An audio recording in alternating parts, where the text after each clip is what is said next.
Hello friends, welcome to my YouTube channel. So today in this video, I am going to show you how to change the screen timeout to never. Okay, so simply go to settings and tap on the option a display. Scroll down, here you can see the option screen timeout.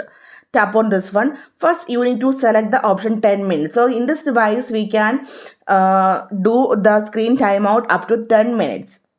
And after this one you have to enable this option also, keep screen on while viewing. If you enable this one, you can see keep the screen on while you are looking at it using the front camera to detect your face.